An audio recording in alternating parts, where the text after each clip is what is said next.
എപ്പിസോഡിന്റെ തുടക്കത്തിൽ നമ്മൾ കാണുന്നത് ഏമിങ്ങും ജിന്നിയും കൂടി അവരുടെ ആ നാട്ടിലുള്ള ഒരു ആന്റിക് ഡീലറിനെ കാണാനായി പോകുന്നു. അമ്മയുടെ ആ റിങ്ങിനെ പറ്റി ഒന്ന് അന്വേഷിക്കണം എന്നതാണ് ഏമിങ്ങിന്റെ ലക്ഷ്യം. അങ്ങനെ അയാളോട് അമ്മയുടെ ഫോട്ടോയിലുള്ള ആ റിങ് കാണിച്ചിട്ട് ഈ റിങ് ഇവിടെ വിൽക്കുന്നുണ്ടോ എന്നൊക്കെ ചോദിക്കുമ്പോൾ ഈ റിങ് ഇവിടെ വിൽക്കുന്നില്ല, പക്ഷേ കുറച്ച് നാളുകൾക്ക് മുന്നേ ഇതേ റിങ്ങിന്റെ ഫോട്ടോ കാണിച്ച ഒരാൾ ഇവിടെ അന്വേഷിച്ചു വന്നിരുന്നു. എന്റെ ഈ റിങ്ങില്ലാന്ന് ഞാൻ പറഞ്ഞു, അയാൾ പോയി എന്നിങ്ങനെ ആ ഡീലർ പറയുമ്പോൾ ആരാതെന്ന് ഏമിങ് തിരക്കുമ്പോൾ ആരാതെന്ന് അറിയില്ല. അയാൾ വന്നത് ജിയാങ് ബേ എന്ന സ്ഥലത്ത് നിന്നാണ്. ഒരു മിഡിൽ ഏജ് മാൻ ആയിരുന്നു എന്നെല്ലാം അയാൾ പറയുമ്പോൾ അയാൾ പറഞ്ഞ കാര്യങ്ങളും വന്ന ഏകദേശം ഡേറ്റും കാര്യങ്ങളൊക്കെ നോക്കുമ്പോൾ അമ്മ മരിക്കുന്നതിന് മുന്നേ ഒരാൾ അമ്മയെ കാണാനേ വന്നിരുന്നല്ലോ. ആരാണതെന്ന് മുഖമൊന്നും വ്യക്തമായി അന്ന് ഏമിങ് കണ്ടിരുന്നില്ല, പക്ഷെ ആളാണതെന്ന് അവൾക്ക് തോന്നുന്നുണ്ട്. എന്തായാലും ജിയാങ് ബേ എന്ന സ്ഥലത്താണ് മുന്നേ ഏമിങ് ജോലി ചെയ്തിരുന്നത്. അപ്പൊ അവിടെയുള്ള തന്റെ ഏതെങ്കിലും പരിചയക്കാരി വഴി ഒന്ന് അന്വേഷിക്കാൻ നോക്കാന്ന് അവൾ ഡിസ്കസ് ചെയ്യുന്നുണ്ട് ജിന്നിയുമായി. അത് കേൾക്കുന്ന ജിന്നു ഈ പരിചയക്കാരെന്ന് പറയുമ്പോൾ നിന്റെ പഴയ ബോസ് ആണെന്നൊക്കെ അസൂയ പിടിക്കുമ്പോൾ ഏമിങ് അവനെ കളിയാക്കുന്നുണ്ടായിരുന്നു. ഉള്ളിൽ ഇഷ്ടമുണ്ടെങ്കിൽ നന്നായിട്ട് അതൊന്ന് തുറന്നു പറഞ്ഞൂടെ എന്റെ അടുത്ത് അവൾ പറയുമ്പോൾ അവൻ ഭയങ്കര ജാടെ നിൽക്കുമ്പോൾ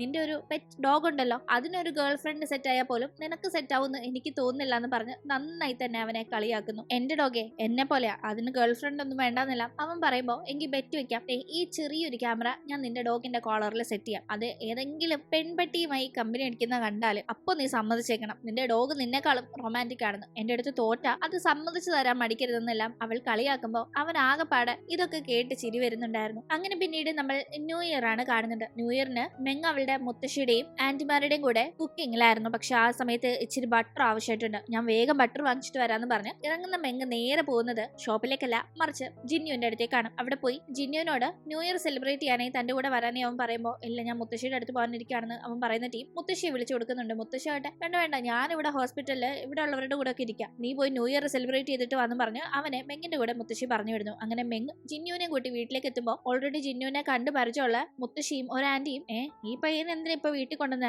ആരേത് ഫ്രണ്ട് തന്നെയാണോ എന്തെങ്കിലൊക്കെ ചോദിക്കുമ്പോൾ വന്ന ഉടനെ അവനെ പേടിപ്പിക്കാതെ എന്നൊക്കെ പറഞ്ഞ് അവൾ ഒരു തമാശ രീതിയിൽ അവിടെ സംസാരിക്കുന്നുണ്ട്. ഇവരാകട്ടെ അവനെ പറ്റി കൂടുതൽ കാര്യങ്ങൾ ചോദിച്ചറിയുന്നു. കാരണം ജസ്റ്റ് ഒരു ഫ്രണ്ട് ആയിട്ടല്ല മെങ്ങിന് അവനെന്ന് അവർക്ക് തോന്നിയിട്ടുണ്ടായിരുന്നു. അങ്ങനെ അവന്റെ പേര്, വയസ്സ്, ജോലി എന്താണെന്നൊക്കെ ചോദിക്കുമ്പോൾ ഒരു നല്ല ജോലി, ഒരു സ്ഥിര വരുമാനം എന്ന രീതിക്കൊന്നും ജിന്നുവിനില്ല എന്നത് അവർക്ക് മനസ്സിലാവുന്നുണ്ട്. കൂടാതെ ഫാമിലിയെ പറ്റി തിരക്കുമ്പോൾ അച്ഛൻ മരിച്ചു എന്നവൻ പറയുമ്പോൾ പിന്നെ അവർ കൂടുതലൊന്നും ചോദിക്കുന്നില്ല. എന്തായാലും അന്ന് അവൻ അവിടെ ഫുഡൊക്കെ കഴിച്ച് മെങ്ങിന്റെ കൂടെ മടങ്ങി വരുന്നുണ്ട്. നേരെ പോകുന്നത് അവരുടെ വീടിന്റെ അവിടേക്കാണ്. രണ്ടുപേരും അടുത്തടുത്തല്ലേ താമസിക്കുന്നത്. മെങ്ങാകട്ടെ നിന്റെ ബർത്ത്ഡേക്ക് പൊട്ടിക്കാനായി വാങ്ങിച്ച പടക്കം ഇതുവരെ പൊട്ടിച്ചു തീർത്തിട്ടില്ല, അതൊക്കെ സെലിബ്രേറ്റ് ചെയ്യാന്ന് പറയുമ്പോൾ ഇല്ല, എനിക്ക് മുത്തശ്ശി കാണാൻ പോണെന്ന് പറഞ്ഞവൻ അവിടെ നിന്ന് നടക്കാണ്, നീ വേഗം വരണം, അത് ഞാൻ കാത്തിരിക്കുന്നെല്ലാം അവൾ പറയുമ്പോൾ അവനത് മൈൻഡ് ആക്കാതെ പോകുന്ന സമയത്തെല്ലാം വളരെ അപ്സെറ്റ് ആണ്. അങ്ങനെ അവൻ ഹോസ്പിറ്റലിൽ എത്തുമ്പോഴേക്കും മുത്തശ്ശി ഉറങ്ങുന്നതായി തോന്നുന്നവൻ മുത്തശ്ശി ഡിസ്റ്റർബ് ചെയ്യാതെ അവിടെ ഇരുന്ന് കരയാനായി തുടങ്ങുന്നുണ്ട്. ഈ സമയത്താണ് നമ്മൾ ആ കാര്യം കാണുന്നത്. മെങ്ങിന്റെ വീട്ടിലേക്ക് മുന്നേ ജിന്നു പോയിരുന്നല്ലോ. ആ ടീം ആന്റിമാരെ ജിന്നുവിന് നല്ലൊരു ജോലിയില്ല, ഇതിൽ നല്ല ഓപ്ഷൻ മിസ്റ്റർ ഗു ആണ്, ജിന്നു കൊള്ളില്ല എന്നൊക്കെ അവനെ പറ്റി മോശമായി സംസാരിക്കുന്നത് അവൻ കേട്ടിരുന്നു. ആക്ച്വലി അവൻ മാത്രമല്ല ഏമിങ്ങും അത് കേട്ടിരുന്നു. പക്ഷെ ഏമിങ്ങിന് ഇത് ജിന്നു കേട്ടു എന്നറിയില്ല. ഏമിങ് ആട്ടെ സ്ഥിര വരുമാനമുള്ള ജോലിയില്ല എന്ന ആ ഒരു കാരണം കൊണ്ട് ജിന്നുവിനെ ഇവരിങ്ങനെ പറയുന്നത് ഇഷ്ടപ്പെടാതെ അവനെ ഒന്നും പറയരുത്, എനിക്കത് ഇഷ്ടമല്ല, ദേഷ്യം വരും എന്നൊക്കെ പറഞ്ഞ് അവരുടെ വായ അടപ്പിച്ചിരുന്നു. ഇത് ജിന്നു കേട്ടെന്ന് അവൾക്കൊട്ടും അറിയയില്ല, അറിഞ്ഞതായി അവൻ ഭാവിച്ചില്ല. പക്ഷെ ഇപ്പൊ ആ കാര്യം ആലോചിച്ച് അവൻ ഭയങ്കരമായി സങ്കടപ്പെട്ട് അവിടെ നിന്ന് കരയാണ്. ഇങ്ങനെ കരയുമ്പോഴും മുത്തശ്ശി ഉറങ്ങാണെന്നാണ് അവൻ കരുതുന്നത്. കാരണം മുത്തശ്ശിയും കൂടി സങ്കടപ്പെടുത്തണ്ട എന്ന് വിചാരിച്ച്. പക്ഷെ മുത്തശ്ശി ഉറങ്ങായിരുന്നല്ല, അവന് ഭയങ്കരമായ സങ്കടം ഉണ്ടായിട്ടുണ്ട്. അവൻ ഇന്ന് ഏമിങ്ങിന്റെ വീട്ടിൽ പോയപ്പോൾ അവിടെ നടന്ന കാര്യം കൊണ്ടാണ് അവൻ സങ്കടപ്പെടുന്നത് എന്ന് മനസ്സിലാക്കുന്ന മുത്തശ്ശി ഒന്നും അറിയാത്ത രീതിയിൽ കിടക്കാണ്. പക്ഷെ മുത്തശ്ശിയുടെ കണ്ണുകളും നിറഞ്ഞൊഴുകുന്നുണ്ടായിരുന്നു. ഇവിടെ ഇങ്ങനെ കാര്യങ്ങൾ നടക്കുമ്പോഴേക്കും അന്ന് ചെങ്ങാകട്ടെ നേരെ ഫാങ്ങിന്റെ വീട്ടിലേക്ക് പോകുന്നുണ്ട്. ന്യൂ ഇയർ ആണല്ലോ, ഫാങ്ങിനും ഫാങ്ങിന്റെ മകനും വേണ്ടി കുറച്ച് ഗിഫ്റ്റ്സ് ഒക്കെ വാങ്ങിയാണ് ചെങ്ങ പോയിരിക്കുന്നത്. ചെങ്ങ പെരുമാറുന്നത് കണ്ട് ഫാങ്ങിന് ഡൗട്ട്. കൂടാതെ കുഞ്ഞിനോട് ഭയങ്കര കാര്യമായിട്ട് ചെങ്ങ മോൻ എന്ത് ഗിഫ്റ്റ് വേണേലും ഞാൻ മേടിച്ചു തരാന്നൊക്കെ പറഞ്ഞ് സംസാരിക്കുന്നൊക്കെ ഉണ്ട്. എനിക്ക് അങ്ങനെ ഗിഫ്റ്റ് ഒന്നും വേണ്ട, വെറുതെ ഗിഫ്റ്റ് വാങ്ങി കാശ് കളയണ്ടെന്നായിരുന്നു ആ കുഞ്ഞ് തിരിച്ച് ചെങ്ങിനോട് പറയുന്നത്. ചെങ്ങാട്ടെ ഞാൻ അധികം വയ്യാതെ എന്റെ കയ്യിലെ സ്കാറൊക്കെ റിമൂവ് ചെയ്യാൻ പോവാണെന്നൊക്കെ പറഞ്ഞ് ഇങ്ങനെ സംസാരിക്കുമ്പോൾ ഇത്രയും നാൾ അവൻ ആ സ്കാർ റിമൂവ് ചെയ്യണമെന്ന് പറഞ്ഞിട്ടേ ഇല്ല. ഇതൊക്കെ കേൾക്കുന്ന ഫാങ്ങിന് ഇവൻ എന്തോ മാറ്റം വന്നിട്ടുണ്ടല്ലോ, ഇവൻ ആരെയോ പ്രണയിക്കാനായി ആരംഭിച്ചോ എന്ന് തോന്നുന്നു. കാരണം അതുകൊണ്ടാണല്ലോ ഇങ്ങനെയൊക്കെ ഒരു മാറ്റം വേണം ഇല്ല മാറണം എന്ന രീതിക്ക് അവൻ ആഗ്രഹിക്കുന്നെന്ന് കരുതി അവൾ ആരാടാ പെൺകുട്ടി എന്നൊക്കെ ചോദിച്ച് സംസാരിക്കുമ്പോൾ അവനെ ഒന്നുമില്ല എന്നൊക്കെ പറഞ്ഞ് അവിടെ നിന്ന് പോകാനെ ഇറങ്ങുന്ന സമയത്താണ് അങ്ങോട്ടേക്ക് ഫാങ്ങിന്റെ ഹസ്ബൻഡിന്റെ വരവ്. അതായത് ഡിവോഴ്സ് കേസ് നടക്കുകയാണല്ലോ. അയാളാകട്ടെ നീ എന്ത് ഇവിടെ ഓൾറെഡി ചെങ്ങനെ ഇഷ്ടമല്ല, അതുകൊണ്ട് കണ്ടപാടെ ദേഷ്യപ്പെടുമ്പോൾ നിങ്ങൾ എന്താ ഇവിടെ നിന്ന് അവൾ തിരിച്ചു ചോദിക്കുമ്പോൾ ഞാൻ എന്റെ കൊച്ചിനെ കാണാൻ വന്നതാണെന്നൊക്കെ പറഞ്ഞു അയാൾ അകത്തേക്ക് പോകുമ്പോൾ ശരി നീ പോയിട്ട് വന്നൊക്കെ പറഞ്ഞ് ചെങ്ങിനെ ഫാങ് പറഞ്ഞു വിടുന്നു. ഈ സമയത്തെല്ലാം ചെങ്ങ് വളരെ അപ്സെറ്റ് ആണ്. ആക്ച്വലി അന്ന് കുട്ടിക്കാലത്ത് ചെങ്ങിനെ ഉപദ്രവിച്ചിരുന്ന കുറച്ച് പേരിൽ നിന്ന് ഫാങ് അവനെ രക്ഷപ്പെടുത്തിയല്ലോ, അത് ഫാങ് ആണെന്ന് അന്ന് ചെങ്ങിനെ അറിയില്ലായിരുന്നു. പക്ഷെ ഇപ്പോ ഇത് അറിഞ്ഞ ശേഷമാണ് അവന്റെ മനസ്സ് ഫാങ്ങിലേക്ക് മാറിയത്. കാരണം അന്നത്തെ ആ പെൺകുട്ടി എയിമിംഗ് ആണെന്ന് വിചാരിച്ചാണ് അവൻ എയിമിങ്ങിനെ പ്രണയിക്കാനായി ആരംഭിച്ചത്. അതിനൊരു കാരണം കൂടിയുണ്ട്. അത് പക്ഷെ ഇപ്പോഴാണ് അവന് മനസ്സിലാവുന്നത്. കാരണം അന്ന് ആ ഒരു ഇൻസിഡന്റിന് ശേഷമാണ് ഫാങ്ങിന് ആ ഒരു സ്കൂളിൽ തുടർന്ന് പഠിക്കാൻ സാധിക്കാതെ അവൾ പഠനം നിർത്തി പിന്നീട് ജോലിക്കൊക്കെ പോവുകയായിരുന്നു. അന്ന് ആ സ്കൂളിൽ ഒരു സ്കോളർഷിപ്പ് കിട്ടി അവിടെ പഠനം മുന്നോട്ട് കൊണ്ടുപോയിക്കൊണ്ടിരുന്ന അവൾക്ക് ഈ ഒരു അടിപിടിയുടെ പേരിൽ അന്നത്തെ ആ സ്കോളർഷിപ്പ് നഷ്ടപ്പെട്ട് അങ്ങനെ തുടർ പഠനം സാധിക്കാതെയാണ് അവൾ ജോലിക്ക് പോയി തുടങ്ങിയത്. പക്ഷെ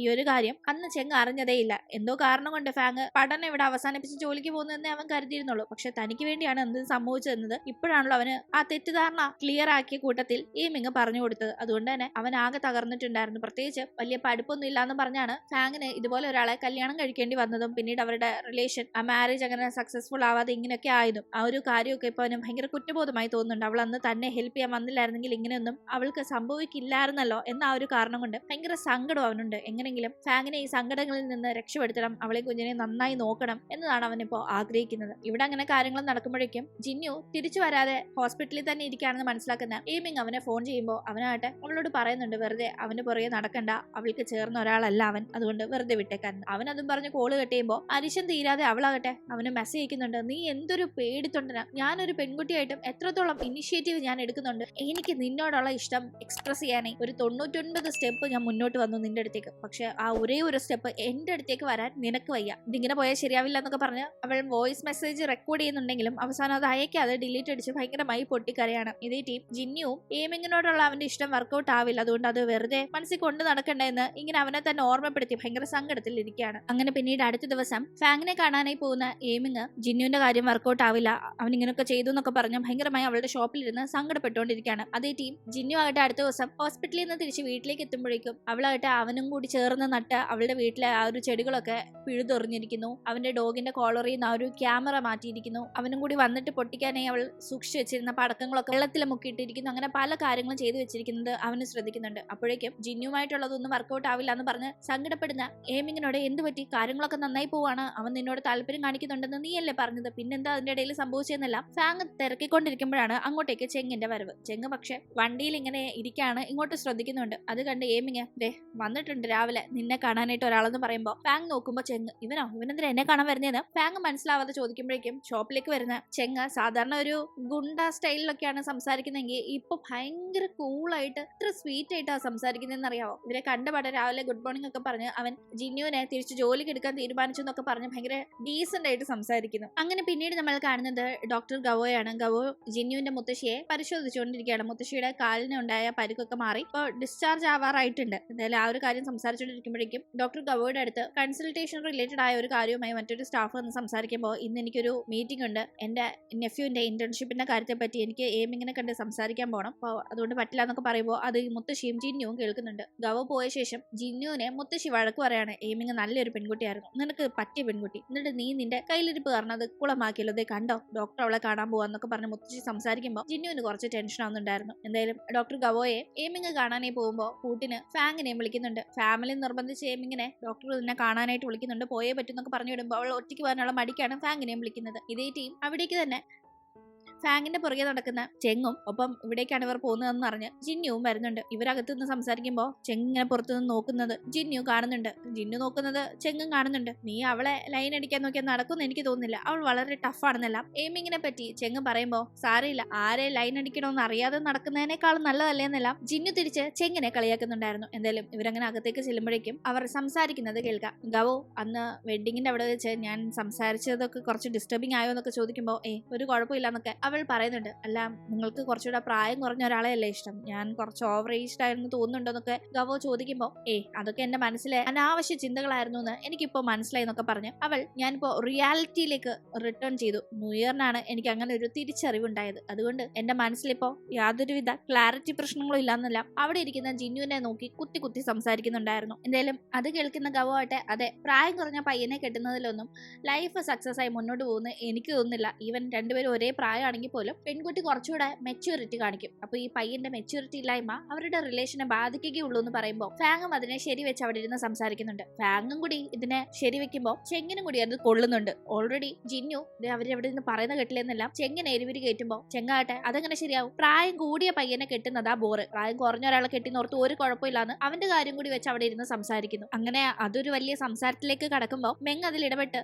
നിർത്താനായി പറയുന്നു. എന്തായാലും അവിടെ നിന്ന് പുറത്തേക്ക് ഇറങ്ങി നേരെ ചെങ്ങി വരെ അവന്റെ ബാറിലേക്ക് വിളിക്കുന്നുണ്ട്. അവൻ കുറച്ച് റൂഡായി സംസാരിച്ചത് ഫാങ്ങിന്റെ ഉള്ളിൽ ഒരു ഇതായി നിൽക്കണ്ട എന്ന രീതിക്കാണ് അവൻ വിളിക്കുന്നത്. അങ്ങനെ ഇവരെല്ലാരും കൂടി അവിടെ പോകുന്നു. അവിടെ വെച്ച് ജിന്നുവിനെ മൈൻഡ് ആക്കാതെ ഏമിങ് മറ്റൊരാളുടെ കൂടി ഇരുന്ന് സംസാരിക്കുന്നൊക്കെ കാണുന്ന അവിടെ തന്നെ വർക്ക് ചെയ്യുന്ന ജിന്നുവിന്റെ കസിൻ ഇതെന്താ സംഭവം, നിങ്ങൾ തമ്മിൽ തെറ്റിപ്പിരിഞ്ഞോ എന്നൊക്കെ ചോദിച്ച് നല്ല ചേർച്ചയായിരുന്നല്ലോ എന്നൊക്കെ പറഞ്ഞ് സംസാരിക്കുമ്പോൾ അവൻ അത് കൂടുതൽ ഡിസ്റ്റർബ് ചെയ്യുന്നുണ്ട്. എന്തായാലും അവൻ അവിടെ പാട്ട് പാടാനേ കയറുന്നുണ്ട്. ഈ പാട്ട് ഞാൻ ഒരാൾക്ക് വേണ്ടി ഡെഡിക്കേറ്റ് ചെയ്യാണ്. കുറച്ച് നാളുകൾക്ക് മുന്നേ ഇതേ പാട്ട് ഒരാൾ എനിക്ക് വേണ്ടി പാടി തന്നിരുന്നു. അന്ന് ആൾ അത്യാവശ്യം ഡ്രിങ്ക്സ് അടിച്ച് ഫിറ്റ് ആയിരിക്കായിരുന്നു. എങ്കിലും പാട്ട് അതിമനോഹരമായി തന്നെ പാടി. പാട്ടിന്റെ കൂടെ ചില കാര്യങ്ങൾ എന്നോട് പറയുകയും കൂടി ചെയ്തു. ആ കാര്യങ്ങളൊക്കെ ഇപ്പോ ഒന്ന് ഓർത്തെടുത്തേക്കെന്നും പറഞ്ഞ് അവൻ ആ പാട്ട് അതേ ആൾക്ക് വേണ്ടി ഡെഡിക്കേറ്റ് ചെയ്ത് പാടുകയാണെന്ന് പറഞ്ഞ് അന്ന് അവൾ അവന് വേണ്ടി പാടിക്കൊടുത്ത അതേ പാട്ട് ഇപ്പോൾ തിരിച്ചു പാടുമ്പോൾ അവൾ അത് കേട്ടിങ്ങനെ ഇരിക്കുകയാണ്. ഈ ടീം അടുത്തിരുന്ന ഫാങ്ങിനും കാര്യങ്ങൾ ഏതാണ്ട് മനസ്സിലാവുന്നുണ്ട്. അവളാകട്ടെ ഏമിങ്ങിനോട് ഇവൻ ഇന്ന് കാണിച്ചു കൂട്ടിയ കാര്യങ്ങളൊക്കെ കാണുമ്പോൾ അവൻ നിന്നെ ഇഷ്ടപ്പെടുന്നുണ്ടെന്ന് എനിക്ക് ഉറപ്പാണ്. അവൻ അധികം വൈകാതെ അത് നിന്നോട് ഓപ്പണായി പറയുകയും ചെയ്യും. അവൻ ഒരു സ്വസ്ഥതയില്ലെന്നില്ല ഫാങ് പറയുമ്പോൾ അത് കേട്ട് ഏമിങ് ഒന്നും മിണ്ടാതെ